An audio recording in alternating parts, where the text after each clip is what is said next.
بسم اللہ الرحمن الرحیم۔ السلام علیکم ورحمۃ اللہ وبرکاتہ۔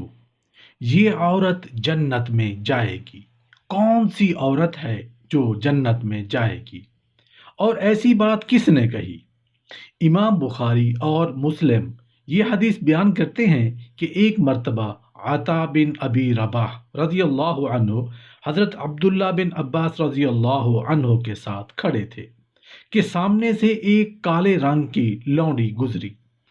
عبداللہ بن عباس رضی اللہ عنہ نے عطا رضی اللہ عنہ کی طرف دیکھا، کہنے لگے تمہارا کیا خیال ہے، کیوں نہ تمہیں ایک جنتی عورت دکھاؤں؟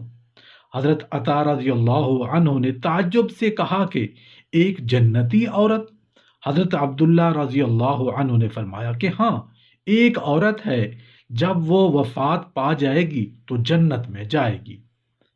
عطا رضی اللہ عنہ نے تعجب کیا، کہنے لگے مجھے دکھائیں وہ کون سی خوش نصیب خاتون ہے جو جنتی ہے، ہمارے درمیان رہتی ہے، بازاروں گلیوں میں چلتی پھرتی ہے۔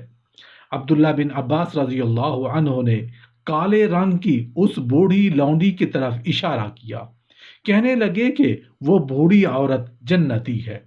حضرت عطا رضی اللہ عنہ نے پوچھا، اے ابن عباس رضی اللہ عنہ، آپ کو کیسے معلوم ہے کہ وہ جنتی ہے؟ جواب دیا، کئی سال گزرے، یہ کالی کلوٹی لونڈی اللہ کے رسول صلی اللہ علیہ وآلہ وسلم کے پاس آئی، تب اس کو مرگی کے دورے پڑتے تھے۔ اس نے اللہ کے رسول صلی اللہ علیہ وآلہ وسلم کے پاس آ کر شفا کے لیے دعا کی درخواست کی۔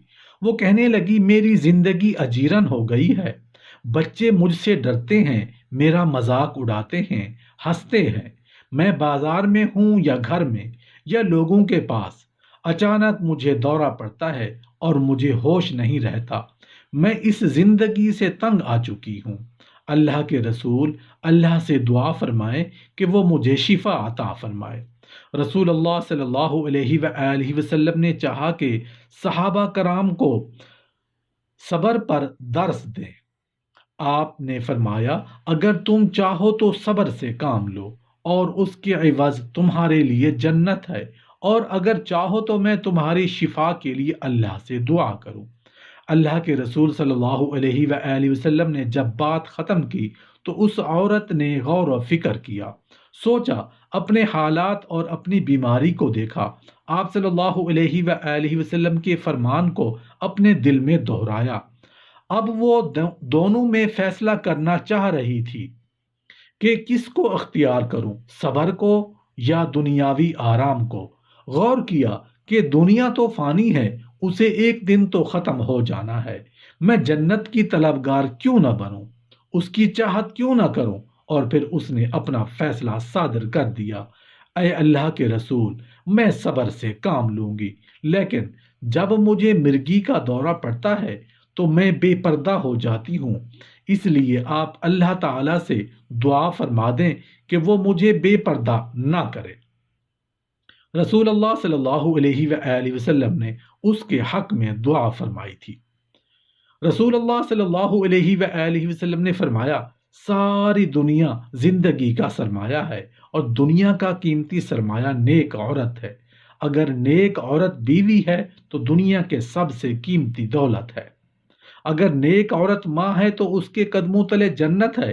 اگر عورت بہن یا بیٹی ہے، اپنے والد اور بھائی کے لیے جہنم کی راہ میں حائل ہونے والی مضبوط دیوار ہے۔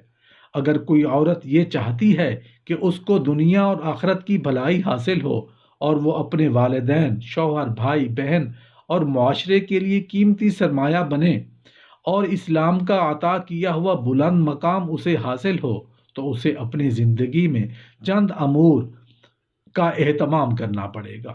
عورتوں کو اللہ تعالیٰ کا فرما بردار ہونا چاہیے، رسول اللہ صلی اللہ علیہ وآلہ وسلم کے طریقوں پر چلنا چاہیے، سچائی والا معاملہ اپنانا چاہیے۔ سچائی انسان کو بچاتی ہے اور جھوٹ تباہ و برباد کر دیتا ہے، نفاق ڈالتا ہے، اور سچائی نیکی اور جنت کی طرف لے کر جاتی ہے۔ عورتوں کو چاہیے کہ وہ صبر کریں، صبر کرنے والی عورتیں جنتی ہیں۔ چھوٹی چھوٹی باتوں پر شکوہ نہیں کرنا چاہیے۔ عورتوں کو حضرت فاطمہ الزہرا رضی اللہ تعالی عنہا کی زندگی سے سبق حاصل کرنا چاہیے۔ ان کے گھر میں کئی کئی دن فاقے ہوتے تھے مگر وہ زبان نہیں ہلاتی تھی، شکوہ نہیں کرتی تھیں، قرآن پڑھتی تھیں، چکی چلاتی تھیں، اپنے کام کاج اپنے ہاتھوں سے کیا کرتی تھیں۔ کھانا ملے تو کھا لیا، نہ ملے تو شکر کر لیا۔ اگر کھانے کے وقت کوئی فقیر آ گیا تو روٹی اسے دے دی۔ ایک بار پورا خاندان روزے سے تھا، ایک فقیر نے صدا لگائی، مسافر ہوں روٹی دے دو۔ حضرت علی رضی اللہ عنہ نے اپنی روٹی اور اپنے بڑے بیٹے حضرت حسن رضی اللہ عنہ کو دے دی کہ بیٹا جاؤ یہ روٹی سائل کو دے کر آ جائے۔ حضرت حسن رضی اللہ عنہ نے کہا ابا اجازت ہو تو میں بھی اپنی روٹی فقیر کو دے آؤں۔ حضرت علی رضی اللہ عنہ نے فرمایا کیوں نہیں۔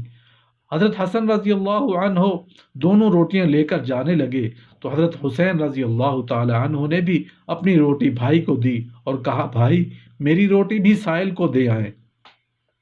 جب تینوں روٹیاں حضرت حسن رضی اللہ عنہ لے کر جانے لگے تو حضرت فاطمہ رضی اللہ تعالی عنہ نے کہا بیٹے میرے حصے کی بھی روٹی فقیر کو دے آؤ۔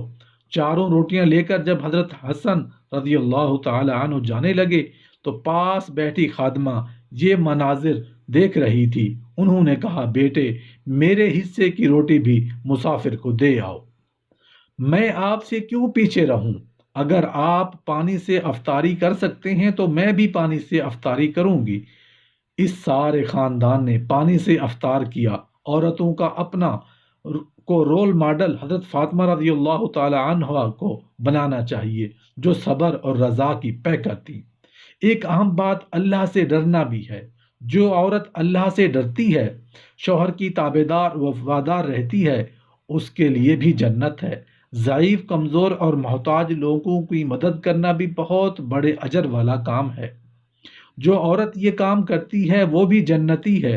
رسول اللہ صلی اللہ علیہ وآلہ وسلم نے فرمایا 7 قسم کے لوگوں کو اللہ تعالیٰ اپنے عرش تلے سایہ دے گا جس دن اس کے سائے کے سوا کوئی سایہ نہ ہوگا۔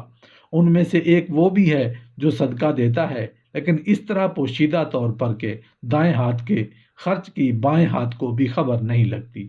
ایک اور اہم کام عزت کی حفاظت کرنا ہے۔ جو عورت اپنی عزت کی حفاظت کرتی ہے، اپنے ذمہ دار سرپرست کی اجازت کے بغیر گھر کی دہلیز سے باہر نہیں نکلتی، بے پردگی آوارگی سے دور رہتی ہے، اپنی عزت کے ساتھ ساتھ گھر کے ساز و سامان کی بھی حفاظت کرتی ہے، مال کو فضول خرچ نہیں کرتی، اولاد کی ٹھیک تربیت کرتی ہے، اپنے خاوند کی غیر موجودگی میں کسی بھی اجنبی کو اپنے گھر میں داخل ہونے کی اجازت نہیں دیتی، یہ عورت بھی جنتی ہے۔ اللہ کا ذکر کرنا بھی بہت بڑی فضیلت والا کام ہے۔ جنتی عورتیں ہمیشہ اللہ کے ذکر و اذکار میں مشغول رہتی ہیں۔ اللہ کے ذکر سے دلوں کو سکون ملتا ہے، زبان کی حفاظت ہوتی ہے۔